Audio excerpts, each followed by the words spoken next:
Hello दोस्तों, आप सभी का हमारे चैनल सक्सेस विद वीएससी में बहुत बहुत स्वागत है। सक्सेस सीरीज का एक और पार्ट लेकर मैं आप सभी के बीच आ चुका हूं। उम्मीद करता हूं आप इस क्लास को बहुत ही ज़्यादा एंजॉय करते होंगे। तो शुरू करेंगे। जैसा कि थंबनेल देखकर आपने आइडिया लगा लिया होगा कि आज हम लोग क्या पढ़ने वाले हैं खास।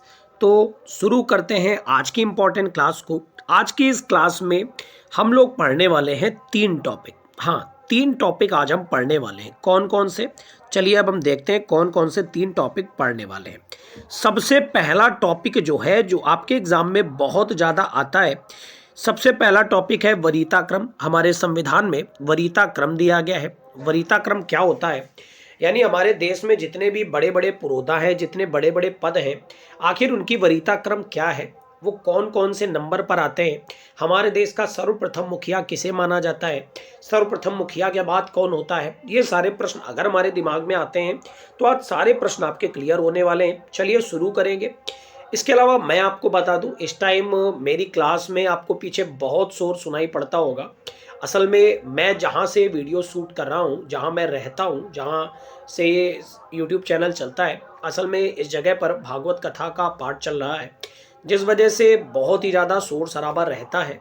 तो चलिए कोई दिक्कत नहीं है, मैंने माइक लगा रखा हुआ है इसी वजह से कि आपको एक एक पॉइंट इस क्लास का अच्छे से सुनाई देता रहे। चलिए शुरू करते हैं। वरीयता क्रम में सबसे पहले जान लीजिए, सबसे बड़ा जो होता है वो होता है राष्ट्रपति। यानी एक देश का मुखिया होता है राष्ट्रपति, जो कि सर्वप्रथम माना जाता है किसी भी देश का। ठीक है। नंबर 2 पर उपराष्ट्रपति होता है। नंबर 3 पर प्रधानमंत्री जी आते हैं। 4 पर राज्यपाल आते हैं और 5 पर भूतपूर्व राष्ट्रपति आते हैं। याद कर लीजिए एक एक पॉइंट को फिर से देखिए। सबसे पहले कौन आता है? राष्ट्रपति। यानी राष्ट्रपति कौन हो गए? मुखिया हो गए एक देश के अंदर। दूसरे नंबर पर उपराष्ट्रपति आते हैं। राष्ट्रपति जी कौन है? आपको पता है, द्रौपदी मुर्मू जी हैं। उपराष्ट्रपति कौन है? जगदीप धनखड़ साहब हैं, आपको पता ही है। राष्ट्रपति की सैलरी क्या होती है? 5 लाख है। उपराष्ट्रपति की सैलरी क्या होती है? 4 लाख है। आपको ये बातें अच्छे से पता है।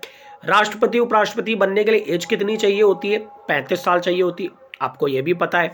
अच्छा, कमेंट कॉलम में ये बताइए, राष्ट्रपति और उपराष्ट्रपति किस एक अनुच्छेद में वर्णित है? यानी संविधान के किस एक अनुच्छेद में इन दोनों लोगों का वर्णन किया गया है? बढ़ते अगले पॉइंट की तरफ। तीसरे पर आते प्रधानमंत्री साहब, जो कि इस समय नरेंद्र मोदी जी हैं, आपको पता ही है। राज्यों के राज्यपाल अलग अलग होते हैं, जो कि 4 नंबर पर आते हैं वरीयता क्रम में। 5 नंबर पर भूतपूर्व राष्ट्रपति, यानी कि जो पुराने समय में राष्ट्रपति रह चुके होते हैं, वो 5वें नंबर पर वरीयता में आते हैं। जैसे आपको याद होगा, अभी कुछ समय पहले ही रामनाथ कोविंद जी रिटायर हुए थे, तो वो 5वें नंबर पर आएंगे। उसके बाद 5वें के का में एक 5 का का भी आता है, जिसमें उप प्रधानमंत्री आते हैं। ठीक है। मुख्य न्यायाधीश 6ठे पर आते हैं और उसी में सुप्रीम कोर्ट और लोकसभा के अध्यक्ष भी आते हैं। 7वें नंबर पर बहुत सारे लोग होते हैं। संघ के कैबिनेट मंत्री होते हैं, मुख्यमंत्री जी होते हैं, नीति आयोग के उपाध्यक्ष होते हैं, भूतपूर्व प्रधानमंत्री होते हैं, राज्यसभा और लोकसभा में विपक्ष के नेता होते हैं। 7 का भी है, जिसमें भारत रत्न से सम्मानित व्यक्ति आते हैं, जैसे कि सचिन तेंदुलकर। चलिए बताइए, सचिन तेंदुलकर को किस ईयर में भारत रत्न मिला था? 8वें नंबर पर राष्ट्रमंडल देशों के उच्चायुक्त आते हैं। मुख्यमंत्री और राज्यपाल अपने राज्य से बाहर, यानी अपने राज्य से बाहर वाले, ये सब 8वें नंबर पर आते हैं। फिर 9वें और 10वें पर कौन आता है? तो याद रखिए, 9वें नंबर पर सुप्रीम कोर्ट के न्यायाधीश आते हैं। और 9 का जो होता है, इसमें यूपीएससी के अध्यक्ष, कैग और मुख्य चुनाव आयुक्त आते हैं। 10 में राज्यसभा के उपसभापति, उप मुख्यमंत्री, लोकसभा के उपाध्यक्ष, नीति आयोग के सदस्य, ये सारे लोग आते हैं। उम्मीद करता हूं आज का पहला टॉपिक आपने बढ़िया तरीके से क्लियर कर लिया होगा, किसी को कोई डाउट नहीं होगा। तो जरा सभी लोग सारे क्वेश्चंस के आंसर दीजिए जो भी मैं आपसे पूछने जा रहा हूं। पहला क्वेश्चन मेरा ये है, सुप्रीम कोर्ट के वर्तमान में न्यायाधीश कौन है? बताइए कमेंट कॉलम में। और दूसरा क्वेश्चन ये बताइए, राज्यसभा के उपसभापति वर्तमान में कौन है? तीसरा क्वेश्चन मेरा ये रहेगा आपसे, कैग वर्तमान में कौन है? यानी comptroller and auditor general of India कौन है? मुख्य चुनाव आयुक्त कौन है? यूपीएससी अध्यक्ष कौन है? नीति आयोग के उपाध्यक्ष कौन है? इन सारे क्वेश्चंस के आंसर कमेंट कॉलम में दीजिए। उम्मीद करता हूं पहला टॉपिक आपको अच्छे से क्लियर हो गया होगा।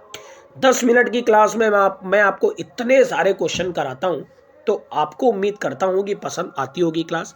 एक काम किया करिए, अगर आपको क्लास पसंद आती है ना, तो ज़्यादा से ज़्यादा दोस्तों के साथ शेयर किया करिए, ठीक है। अगला टॉपिक है फीफा वर्ल्ड कप। आपको पता है अभी हाल फिलहाल में फीफा वर्ल्ड कप की समाप्ति हुई है और फीफा वर्ल्ड कप 2022 का विनर कौन बना है, तो चलिए आप पढ़ ही लेते हैं, ठीक है। होस्ट कंट्री रही है कतर, यानी कतर दोहा में इसका आयोजन किया गया है फीफा वर्ल्ड कप 2022 का। फाइनल मैच 18 दिसंबर 2022 को अर्जेंटीना और फ्रांस के बीच खेला गया था, जिसमें आपको पता है अर्जेंटीना इस साल चैंपियन बना है। रनर अप रहा है फ्रांस। कुछ और पॉइंट जो हमें याद करने हैं, बहुत ही ज़्यादा important. Croatia defeated Morocco 2-1 to finish third position in FIFA world cup 2022, यानी क्रोएशिया को मोरक्को ने डिफीट किया और थर्ड पोजीशन गेन करी। गोल्डन बॉल विनर, ये भी बहुत इंपॉर्टेंट है, गोल्डन बॉल विनर बने हैं लियोनल मेसी। अच्छा ये बताइए, गोल्डन बॉल विनर जो लियोनल मेसी बने किस एक देश से बिलोंग करते हैं। गोल्डन बूट अवार्ड मिला है काइलियन मेबाप्पे को। काइलियन मेबाप्पे जो हैं ये किस एक देश से बिलोंग करते हैं, ये भी कमेंट कॉलम में बताइए। गोल्डन ग्लव अवार्ड मिला है एमी मार्टिनेज को। अब आप ये भी बताइए एमी मार्टिनेज किस एक देश से बिलोंग करते हैं। उसके बाद अगला पॉइंट है यंग प्लेयर अवार्ड, ये किसे मिला है, तो एंजो फर्नांडीज को। ये किस एक देश से बिलोंग करते हैं। इन सारे क्वेश्चंस के आंसर आप कमेंट कॉलम में जरूर दें। उम्मीद करता हूं आप लोग जरूर सारे क्वेश्चंस के आंसर कमेंट कॉलम में देंगे, क्योंकि मैं आपके लिए मेहनत कर रहा हूं, तो आप मेरे लिए इतनी मेहनत, मेरे लिए क्या अपने लिए इतनी मेहनत तो कर ही सकते हैं, है ना। क्योंकि ये मेरे लिए मेहनत नहीं हुई, आप पढ़ाई करेंगे, आपकी मेहनत आपके लिए होगी, है ना। चलिए तो जल्दी से एक एक क्वेश्चन का आंसर अच्छे से दीजिए। बढ़ते हैं आज के तीसरे टॉपिक की तरफ, लेकिन उससे पहले मैं चाहता हूं क्विक रिवीजन आपको करा दूं फीफा वर्ल्ड कप 2022 के बारे में। होस्ट कंट्री कतर रही है। फाइनल मैच अर्जेंटीना फ्रांस के बीच रहा है। विनर रहा है अर्जेंटीना। फ्रांस रनर अप रहा है। क्रोएशिया मोरक्को के बीच थर्ड पोजीशन की रेस हुई है।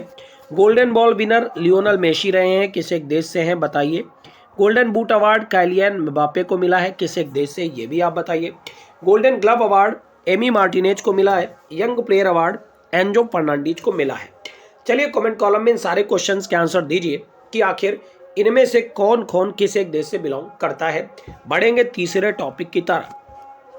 तीसरा टॉपिक भी बहुत ही ज्यादा इंपॉर्टेंट है, वर्ड ऑफ द ईयर, यानी किस एक डिक्शनरी ने किस एक वर्ड को वर्ड ऑफ द ईयर घोषित किया है। यानी शब्द पूरे साल में जो ज्यादा चर्चा में रहता है उसको इन डिक्शनरीज के द्वारा वर्ड ऑफ द ईयर घोषित किया जाता है। तो वही हम डिस्कस करने जा रहे हैं अब वर्ड ऑफ द ईयर के बारे में। सबसे पहले जानेंगे Cambridge dictionary of the word.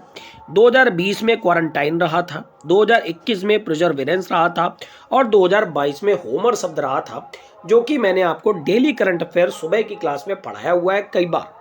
उम्मीद करता हूं ये पॉइंट आपको क्लियर हो गया होगा। एक बार फिर से देखिए, Cambridge dictionary of the word 2020 में क्वारंटाइन वर्ड को वर्ड ऑफ द ईयर घोषित किया था।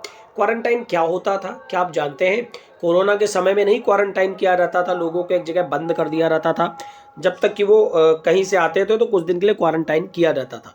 2021 में प्रिजर्वेरेंस को किया गया, 2022 में होमर को किया गया। फिर ऑक्सफोर्ड डिक्शनरी 2020 का रहा आत्मनिर्भर। आपको याद होगा 2020 में आत्मनिर्भर भारत अभियान एक योजना चलाई गई थी, आदरणीय मोदी जी द्वारा हमारे देश में योजना शुरू की गई थी आत्मनिर्भर भारत योजना, जिसके अंतर्गत तमाम सारी योजनाओं को चलाया गया था देश को आत्मनिर्भर बनाने के लिए। तो उसी की तरफ एक कदम था। तो इसको देखते हुए आत्मनिर्भर जो वर्ड है सबसे ज़्यादा सर्च किया गया था। तो ऑक्सफोर्ड डिक्शनरी के द्वारा 2020 में आत्मनिर्भरता शब्द को चुना गया था वर्ड ऑफ द ईयर। 2021 में चुना गया था वैक्स को, ये वैक्सीन से बना था। 2022 में चुना गया था गोबलिन मोड को, ये भी अभी कुछ दिन पहले ही हम लोगों ने पढ़ा था कि गोबलिन मोड को 2022 के लिए ऑक्सफोर्ड डिक्शनरी ने वर्ड ऑफ द ईयर चुना था। बढ़ेंगे अगले पॉइंट की तरफ। उसके बाद डिक्शनरी.com ने 2020 पैंडेमिक को चुना, 2021 में एलाइशिप को चुना। Children word of the year 2021 भी घोषित किया था एंजाइटी को, और 2022 में वीमेन को चुना था। ठीक है। उसके बाद कॉलिंस डिक्शनरी ने 2020 के लिए लॉकडाउन को चुना था। लॉकडाउन से आप भली बात ही परिचित हैं, भगवान न करे ऐसी प्रक्रिया फिर से हो, क्योंकि इस समय आप देख रहे हो कितने ज़्यादा कोरोना के केस हमारे देश में बढ़ते जा रहे हैं, है ना। तो 2020 में लॉकडाउन शब्द को, 2021 में एनएफटी को, एनएफटी क्या होता है तो नॉन फंजिबल टोकन, 2022 में परमा क्राइसिस को, ये भी मैंने अभी आपको कुछ दिन पहले पढ़ाया था कि परमा क्राइसिस को 2022 के लिए कॉलिंस डिक्शनरी ने वर्ड ऑफ द ईयर चुना था। मरियम वेबिस्टर ने 2020 के लिए पैंडेमिक को, 2021 के लिए वैक्सीन को और 2022 के लिए गैस लाइटनिंग को चुना था। उम्मीद करता हूं यहाँ तक के सारे पॉइंट आपने अच्छे से क्लियर कर लिए होंगे। अच्छा, इंपॉर्टेंट क्या है? तो इंपॉर्टेंट केवल इतना है कि जो 2022 वाले हैं ना, वो एक एक पॉइंट आपको याद रखना पड़ेगा। सबसे पहले तो कैम्ब्रिज डिक्शनरी ने 2022 के लिए होमर को चुना, ये याद रखिए। 2022 के लिए ऑक्सफोर्ड डिक्शनरी ने गोबलिन मोड को चुना, डिक्शनरी.com ने वुमेन को चुना, कॉलिंस डिक्शनरी ने परमा क्राइसिस को चुना और मरियम वेबिस्टर ने गैस लाइटिंग को चुना। उम्मीद करता हूं ये क्लास आपको बहुत ही ज़्यादा पसंद आई होगी। अगर क्लास पसंद आई है तो केवल एक काम करिए, ज़्यादा से ज़्यादा दोस्तों के साथ शेयर करिए। Thank you everyone, God bless you all.